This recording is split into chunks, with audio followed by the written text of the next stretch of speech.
Hello there. This is the third video out of a series of tutorials where we take a look at all the path effects in Inkscape one by one, linked to the playlist below. In this video, we'll see all the effects in the Generate category. But before starting, I would like to remind you to subscribe and hit the bell for more videos on Inkscape and illustration in general. Also, don't forget to like and comment if I missed something or if you have any questions. Boolean Operations allows you to perform any of the 6 Boolean operations in real time and non-destructively, though with some limitations. After you apply the effect, you'll need another path, the operand path. This is the one that will be on top in a normal Boolean operation. You'll need to copy that path and then use this button to make it interact with the original one. Now you simply move it with the object tool and it will perform a union by default in real time. You can change the type of operation by selecting the path with the effect and changing this dropdown to what you want. You can always select the operand path even if it looks invisible, but you may set an operation where it's impossible to select the original path and you can't access the options. In that case, just select the operand path and click on this button in the path effect dialog. There is some behavior that I've noticed that's different from the traditional Boolean operations. For example, in a difference, if you put an object in the center, it won't make a hole. This is another path effect that I believe looks more useful than it is in reality, and that's mainly for one single reason. You cannot use more than 2 operands. This means that, sadly, it is not possible to construct an object in real time by building them using Boolean operations, which I'm sure is the first thing that comes to mind when you think about real-time Boolean operations, so there really isn't that much of a need to use it in my opinion. Hatches is one of the coolest path effects in the program. It allows you to make very natural looking hatches. After you apply this effect to a path, it will transform it into a series of squiggly paths that will work as a type of fill. Like with all effects, you can edit the path itself in real time, and the hatches will adapt. You control the way it looks with these 2 sets of diamonds. The green ones control the direction and width. With one of the controls you can regenerate the lines by moving it horizontally, and with the others you control the direction and width.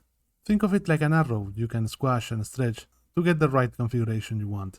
Not the best interface in my opinion, but it works fairly intuitively. With the yellow control you handle the bend, once again by moving the controls like an arrow. The bend hatches checkbox has to be enabled to be able to do this. Let's look at some useful options in the path effect dialog. Growth makes the width change along the path. Then there are a group of input boxes that control different parts of the line depending on which input you change. You'll need to pay attention to the direction of the hatches to see which ones you need to change. The random group of input boxes will control how much the hatches will variate from left to right and up and down. The smooth group will control how rounded the hatches are going to be at the ends. The width group will change the width only at the area you want. You have a lot of flexibility over how the hatches look, but these controls are best understood by experimenting and seeing how they work. Power clip is one of those bizarre effects that don't do anything actually that useful. It just gives you the extra options to invert, flatten, or hide the clip. Of all of them, to me the only vaguely useful seems to be the inversion. You can only apply it to an already made clip, and once applied, all you do is to click any of these 3 boxes. Invert will just invert the clip. It does the exact same thing than using an invert clip by going to Object, Clip, Set Inverse Clip. Flatten will make it so if you apply the effect by going to Path, Object to Path, the generated shape will have the shape of the path. And Hide will just hide the clip and only show the clipping path. Sketch is another awesome effect to create unique styles, similar to hatches. This time it will create sketchy lines based on the outline of a path to make it look a bit more like natural media. If you apply it to a path with a fill, it won't look right. You'll need to disable the fill and give it a stroke. These lines are path and they react in real time to any change you make to the shape. Here are the most useful options in the path effect dialog. Strokes changes the amount of sketch lines the effect generates. Offset will handle how much these lines deviate from the original shape of the path. Stroke length max will variate the line's average length. You can get some really funky results by setting this input box really low. Displacement size changes how much the lines will deviate from the original path shape. Displacement details will make the lines less straight.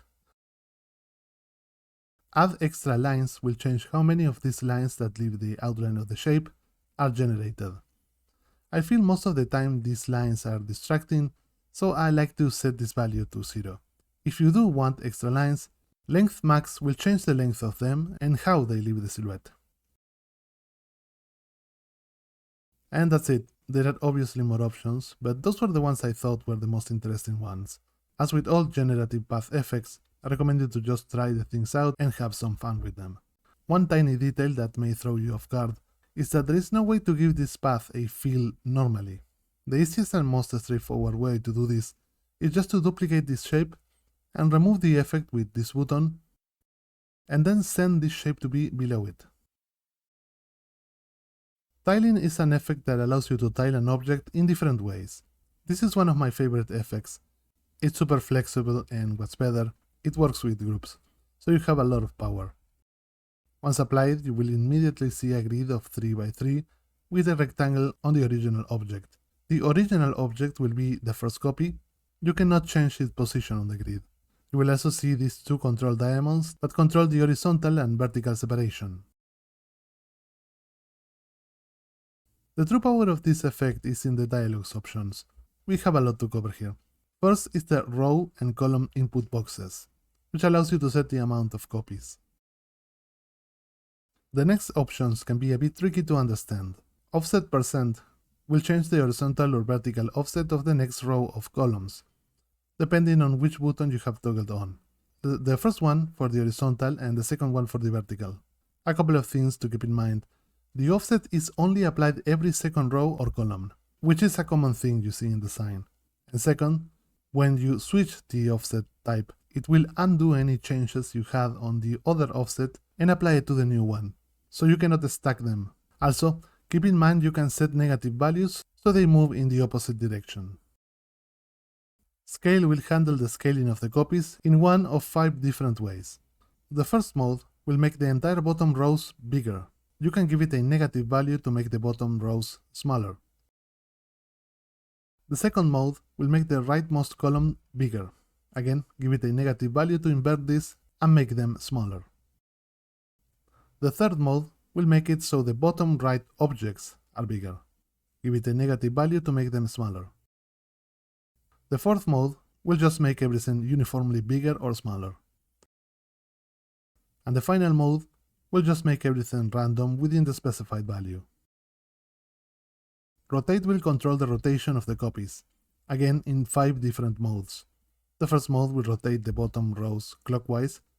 You can give it all of these modes a negative value to rotate them counterclockwise. The second mode does the same, but for the rightmost column. The third mode will make it so the bottom right objects are the most rotated. The fourth one will make everything uniformly rotated.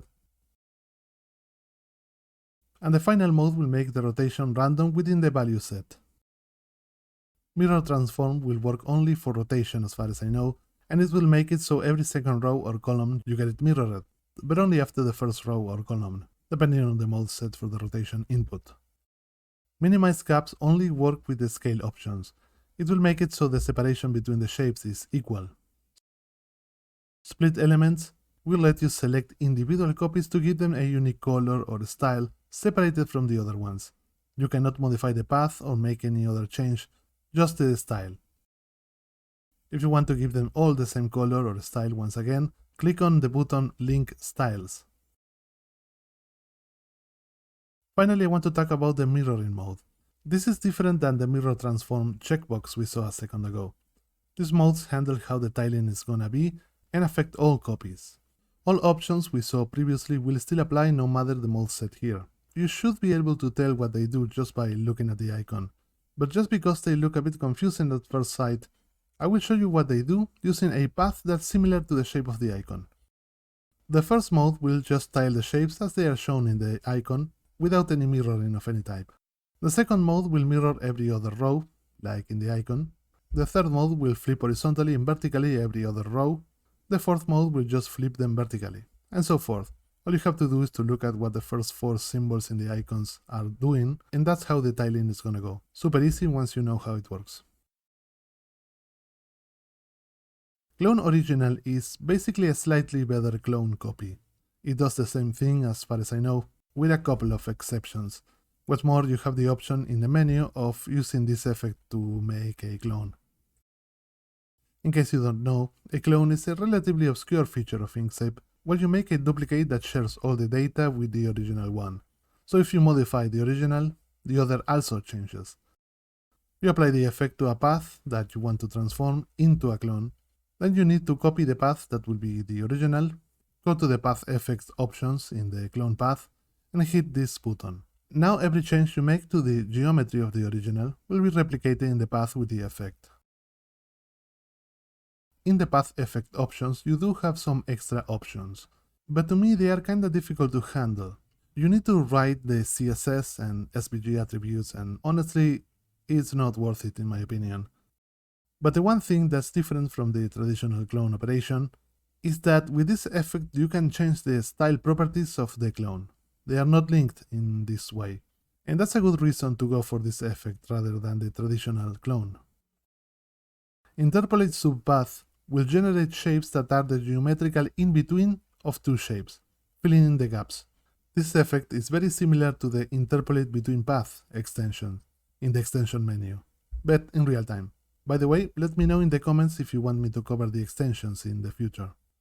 Very important, to use this effect, you'll need a single path made out of 2 path islands. There are many ways to do this, but the easiest way is to use the Combine operation in the Path menu. Combining path will transform the objects into a single path. This is not a group, meaning built-in objects and effects will be all transformed into pure paths. After this effect is applied, it will generate the shapes between 2 of the path islands in the path. And this is very important. It will not work with more than 2 islands. If there are more than 2 islands, the effect will pick 2 random ones and work on those. You can control the location of the generated shapes by editing a line path. Just click on this button. You cannot control the position of the original shapes with it, which will be very useful here. You have to manually grab the nodes of either shape and move them.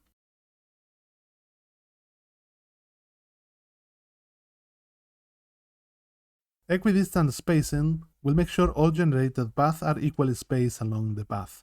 If this is disabled, they will be spaced in the same way as they were generated with the linear path. Most of the time you'll want this option on. And steps will change the amount of generated paths. A bit of a tip. It may be that you want to access one of the generated shapes. In that case, all you have to do is to transform it to a pure path by going to Path, Object to Path. All shapes will be their own island inside of the path. So you can just go to Path, Break Apart, to get one object per island. Power Mask is the mask analog to Power Clip. It just does the exact same but for a mask, with some specific functionality related to masking. It's also deceptively confusing to use, even with only 4 options in the dialog. You have to switch around background opacity and inversion and background. I've never encountered an occasion where I thought it was useful, so I'll do you a favor and we're just gonna skip it. Don't use this effect. That's not worth it in my opinion. Slice will split the path in 2, similar to using a division with a line path, but on real time and non-destructive, and also worse in every way because you can only split along a straight line. After it's been applied to a path, you adjust the location of the slice by moving this line. This line is not a path, its length has no effect on the slicing, and you cannot edit it. You can also only change the angle. If you have enabled Allow Transformations, you will be able to use this object tool to do some transformations like rotating and scaling. Other than that, you have options to set this line to vertical or horizontal. As I say, I don't think this effect is that useful. VonKoch generates a fractal shape out of the path you have selected. It is a bit complicated to control in my experience, especially if you mess up with the control paths, and a very niche tool, so I like to avoid it if possible. Once applied, you can control the location, size, and rotation with the control paths, and to be able to edit it, you have to click on this button on the reference segment section. It's a bit unpredictable to control, just mess around with it until it moves where you want it. You can also edit the two generated branches by clicking on this button on the Generating Paths section. Again, kinda weird to control. The only option I would recommend you to mess with here is the number of generations, which control how many subpaths are created.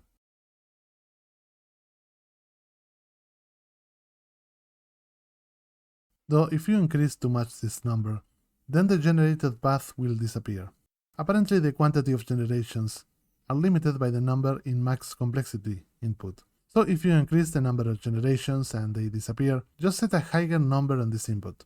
I got no idea why there is an input box to limit the quantity of generated paths. I guess one reason could be that generating or manipulating too many copies could freeze the program or something. Fill between many will create a field that can be applied to multiple open paths. This effect is used to close a path that was opened by other effects like power stroke, but it can be useful on its own. To use it, you first need a random shape that will be transformed into the fill. Then you copy all the paths that delineate the area you want, go to the effect options, and click on this button to paste those paths, and the fill will be generated. Of course, you can edit the path if you want, and the fill will follow.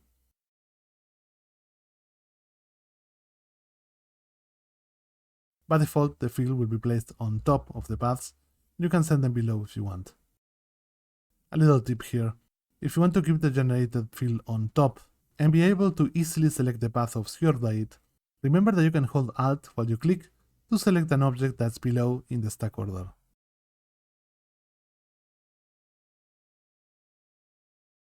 You cannot edit the fill shape itself, you can select it independently from the other paths, and you can move it and transform it with the object tool, and Inkscape will automatically adjust the other paths as if they were a single object. This is also a great way to fill any open area that you cannot fill by enabling a fill. For example, any ring like this one can be filled with this effect. Regarding the options in the Path Effect menu, everything is fine as it is. You don't need to touch anything else. Mirror Symmetry is just a very powerful symmetry effect. You control the mirroring with this control line by adjusting the location and angle. But if you go to this drop-down, you have other less useful modes. In my opinion, they are not worth it, just stick to the first one, freely defined mirror line. If you need an exact vertical or horizontal mirroring, just use these buttons down here that say vertical and horizontal center. One option that's extremely useful here is fuse paths. This will make it so the paths cannot go past the symmetry line, which is most of the time what you want. Then you have the options to split the element to adjust the style by separate. This option appears in a few other effects we saw. Remember that you can only change the style properties, not the geometry. And link styles will undo this and apply the style of the original into the copy. Rotate copies will create a circle with copies of your original path. This is basically an extension of the previous effect to radial symmetry. Once applied, you'll see this open triangle that you will use to control it. This time-on control will define the center of the symmetry. With the other triangle, you will rotate it. One thing to keep in mind is that when you rotate them, the original location of the path is still in its position. So this is another effect where you may want to enable Show Path Outline in the tool controls of the Node tool. There are other methods of rotation that you may want to experiment with in the methods dropdown. Fuse will make it so the entire circle will rotate around the original. This means that it will lock its rotation in place. Kaleidoscope will also lock them in place, but it will make it so only the section of the original that's showing inside of the triangle will be duplicated to the other copies, leading to some really funky results. Number of copies will adjust the amount of copies you get. By default, distribute evenly is enabled. I've tried to mess around with this option and I don't get what it does. Whether it's enabled or not, the effect just behaves identically for me. I thought to mention it because it seems important. Mirror copies will mirror every other copy for some interesting results. And you have the split elements and link style checkboxes that you are probably familiar by now. In case you skip to this effect, split elements will allow you to give each one of them different color and stroke, but not change its geometry. And link style will revert that. Stitch Sub-Path is one of those bizarre path effects. It creates multiple lines going from one subpath to another, I guess to create some sort of stitch look. You need to have at least 2 path islands. Remember that you can create path made of multiple islands by selecting 2 or more paths and going to Path, Combine. Now these are combined into a single path made of multiple islands. Now you can apply the effect. If once applied you don't see anything, that's because this effect generates only strokes, so you need to give it a stroke color. Because this effect do not show the original path, you may want to enable Show Path Outline in the tool controls of the Node tool. To understand what it is doing, you'll need to increase a lot the number of paths with this input box. As you'll see, this is certainly an interesting looking effect, if not a bit too niche. Start edge variance and end edge variance will variate the location of each line in either the starting shape or the ending shape. Start spacing variance and end spacing variance will variate the spacing of each line in either the starting shape or the ending shape. But you can also use a path, which may be more interesting. The effect does not supply a path, so you have to have your own ready. Just copy it, and then go to the effect dialog and hit this button. Now all the lines will use the path instead of strokes. Now you can give them fill and stroke.